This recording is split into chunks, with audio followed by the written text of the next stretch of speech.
നമസ്കാരം. നടിയെ ആക്രമിച്ച കേസിൽ അടിസ്ഥാനരഹിതമായ ബദൽ കഥകൾ മെനയാൻ നടൻ ദിലീപ് ശ്രമിക്കുന്നു എന്ന് കേരളം സുപ്രീം കോടതിയിൽ പറഞ്ഞു. വിചാരണ കോടതിയിൽ പ്രോസിക്യൂഷൻ സമർപ്പിച്ച തെളിവുകൾ അട്ടിമറിക്കാൻ ലക്ഷ്യമിട്ടാണ് ഈ നടപടിയെന്നും സുപ്രീം കോടതിയിൽ ഫയൽ ചെയ്ത സത്യവാങ്മൂലത്തിൽ കേരളം ആരോപിച്ചു. കേസിലെ ഒന്നാം പ്രതിയായ പൾസർ സുനിക്ക് ജാമ്യം അനുവദിക്കരുത് എന്നാവശ്യപ്പെട്ട് ഫയൽ ചെയ്ത സത്യവാങ്മൂലത്തിലാണ് സംസ്ഥാന സർക്കാർ ദിലീപിനെതിരെ ആരോപണം ഉന്നയിച്ചിരിക്കുന്നത്. കേസിലെ വിചാരണ നീട്ടിക്കൊണ്ടുപോകാൻ ദിലീപ് ശ്രമിക്കുന്നു എന്നും സംസ്ഥാന സർക്കാർ സുപ്രീം കോടതിയിൽ ഫയൽ ചെയ്ത സത്യവാങ്മൂലത്തിൽ ചൂണ്ടിക്കാട്ടിയിട്ടുണ്ട്.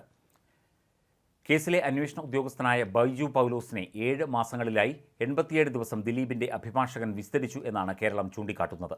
സംവിധായകൻ ബാലചന്ദ്രകുമാറിനെ 35 ദിവസവും സൈബർ ഫോറൻസിക് വിദഗ്ധനായ ഡോക്ടർ സുനിൽ SP-യെ 21 ദിവസവും സൈബർ ഫോറൻസിക് വിദഗ്ധ ദീപ AS-നെ 13 ദിവസവും ദിലീപിന്റെ അഭിഭാഷകർ വിസ്തരിച്ചു. കേസിലെ അതിജീവിതയെ 7 ദിവസമാണ് ദിലീപിന്റെ അഭിഭാഷകർ വിസ്തരിച്ചത് എന്നും കേരളം സുപ്രീം കോടതിയിൽ വ്യക്തമാക്കി. കുറ്റകൃത്യത്തിൽ നേരിട്ട് പങ്കെടുത്ത കേസിലെ ആദ്യ 6 പ്രതികളെയും അതിജീവിത തിരിച്ചറിഞ്ഞു എന്നും സത്യവാങ്മൂലത്തിൽ വിശദീകരിച്ചിട്ടുണ്ട്. വിചാരണ സമയത്ത് മിക്ക പ്രതികളും സ്ഥിരമായി ഹാജരാകാറില്ല. ഇവരുടെ അവധി അപേക്ഷ കോടതിയിൽ ഫയൽ ചെയ്യുന്നത് ദിലീപിന്റെ അഭിഭാഷകരാണെന്നും സംസ്ഥാനം സുപ്രീം കോടതിയിൽ വ്യക്തമാക്കിയിട്ടുണ്ട്. അന്തിമ വാദം കേൾക്കൽ 1 മാസം നീണ്ടുനിൽക്കും എന്നും സംസ്ഥാന സർക്കാർ വ്യക്തമാക്കുന്നു. ജാമ്യം ലഭിച്ചാൽ പൾസർ സുനി ദൃശ്യങ്ങൾ പരസ്യപ്പെടുത്തുമെന്ന് അതിജീവിതയെ ഭീഷണിപ്പെടുത്താൻ സാധ്യതയുണ്ടെന്നും സർക്കാർ ചൂണ്ടിക്കാട്ടി. കേസിലെ ഒന്നാം പ്രതിയായ സുനിക്ക് ജാമ്യം അനുവദിച്ചാൽ വിചാരണ നടപടികൾ അട്ടിമറിക്കുന്നതിനുള്ള ശ്രമങ്ങൾ ഉണ്ടായേക്കുമെന്നും സത്യവാങ്മൂലത്തിൽ ചൂണ്ടിക്കാട്ടിയിട്ടുണ്ട്. വിചാരണ അട്ടിമറിക്കുന്നതിനായി ദൃശ്യങ്ങൾ പരസ്യപ്പെടുത്തുമെന്ന് അതിജീവിതയുടെ സ്വകാര്യതയെ ഭീഷണിപ്പെടുത്താൻ സാധ്യതയുണ്ടെന്ന് സംസ്ഥാന സർക്കാർ സുപ്രീം കോടതിയെ അറിയിച്ചു. ജാമ്യത്തിൽ ഇറങ്ങി പൾസർ സുനി മുങ്ങാൻ സാധ്യതയുണ്ടെന്നും കേരളം സത്യവാങ്മൂലത്തിൽ ചൂണ്ടിക്കാട്ടിയിട്ടുണ്ട്. വിചാരണ നീണ്ടുപോകുന്നതിനാൽ ജാമ്യം തന്റെ അവകാശമാണെന്ന പൾസർ സുനിയുടെ വാദത്തെയും കേരളം തള്ളുന്നു. ക്രൂരമായ ആക്രമണമാണ് അതിജീവിതയ്ക്ക് നേരെ ഉണ്ടായത്. കേരളത്തിൽ അപൂർവമായി മാത്രമാണ് ഇത്തരം സംഭവങ്ങൾ ഉണ്ടായിട്ടുള്ളത്.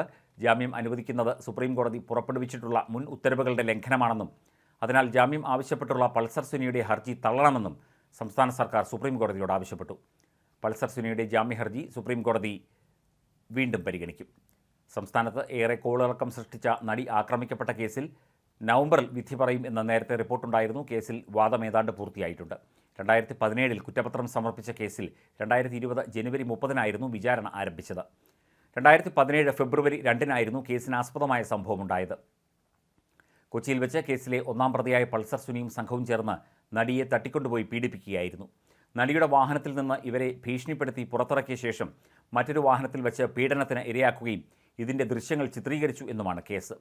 കേസിൻ്റെ ആദ്യഘട്ടത്തിൽ നടൻ ദിലീപിൻ്റെ പേര് ഉയർന്നു വന്നിരുന്നു എങ്കിലും ഇയാളെ പോലീസ് പ്രതി ചേർത്തിരുന്നില്ല. തുടർന്ന് WCC ഉൾപ്പെടെയുള്ള സംഘടനകളുടെ ഇടപെടലും മാധ്യമ ഇടപെടലിനെയും തുടർന്നാണ് പോലീസ് കേസിൽ ദിലീപിനെ പ്രതി ചേർത്തത്. കേസിൽ 8ാം പ്രതിയാണ് ദിലീപ്. 2017 ജൂലൈ 10 ദിലീപ് അറസ്റ്റിലായി. തുടർന്ന് കോടതി ഇയാളെ റിമാൻഡ് ചെയ്തു. 86 ദിവസം ആലുവ സബ് ജയിലിൽ വിചാരണ തടവ് നേരിട്ട ശേഷമാണ് ദിലീപിന് ജാമ്യം ലഭിക്കുന്നത്. കേസിലാകെ 261 സാക്ഷികളെയാണ് ഇതുവരെ വിസ്തരിച്ചത്. കേസിൽ 4.5 വർഷം സാക്ഷി വിസ്താരം നീണ്ടുനിന്നു. അന്വേഷണ ഉദ്യോഗസ്ഥൻ ബൈജു പൗലോസിന്റെ വിസ്താരമാണ് ഒടുവിൽ പൂർത്തിയാക്കിയത്. കേസിൽ ഇതുവരെ 1600 രേഖകളാണ് കൈമാറിയത്. 100 ദിവസത്തോളം നീണ്ടുനിന്ന അന്വേഷണ ഉദ്യോഗസ്ഥൻ ബൈജു പൗലോസിന്റെ വിസ്താരവും കഴിഞ്ഞതോടെയാണ് വാദം പൂർത്തിയായത്.